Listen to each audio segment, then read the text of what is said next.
Hello friends, வணக்கம். இன்றைக்கி நம்ம கத்திரிக்காய் காரக்குழம்பு எப்படி செய்கிறதுன்னு பார்க்கலாம்.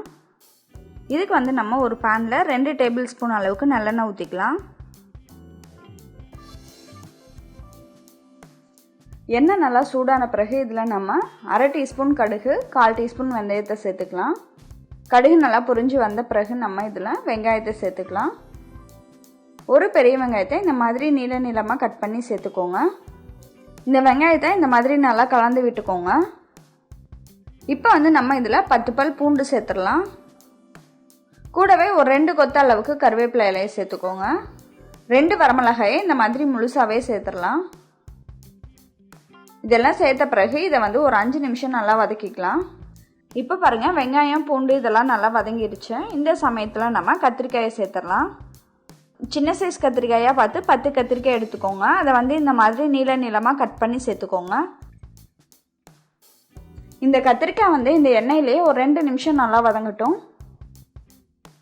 இப்போ பாருங்கள், கத்திரிக்காய் ஒரு 2 நிமிஷம் நல்லா எண்ணெயில் வதங்கிடுச்சு. இந்த சமயத்தில் நம்ம இப்போது 1/4 டீஸ்பூன் மஞ்சள்தூள், 1 டீஸ்பூன் உப்பு சேர்த்துக்கலாம். நான் கல் உப்பு சேர்த்துருக்கேன். கடைசியாக உப்பு பத்தலைன்னா இன்னும் கொஞ்சம் சேர்த்துக்கலாம். இப்போ 1 டீஸ்பூன் மட்டும் சேர்த்துக்கோங்க. இதை நம்ம இந்த மாதிரி நல்லா கிளறி விட்டுட்டு இதில் நம்ம 2 மீடியம் சைஸ் தக்காளியை இந்த மாதிரி கட் பண்ணி சேர்த்துக்கலாம்.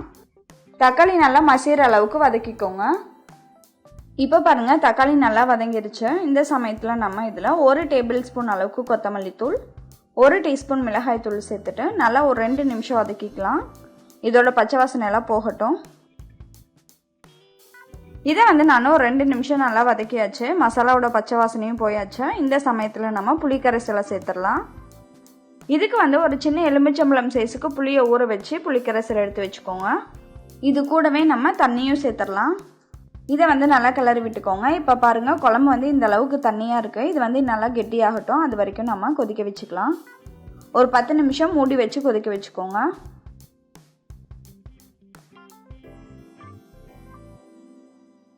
இப்போ பாருங்கள், நமக்கு சுவையான கத்திரிக்காய் காரக்குழம்பு ரெடி ஆயிடுச்சு. இதை நீங்களும் உங்கள் வீட்டில் ட்ரை பண்ணி பாருங்கள். உங்களோட ஃபீட்பேக் கமெண்ட்டில் சொல்லுங்கள். நன்றி.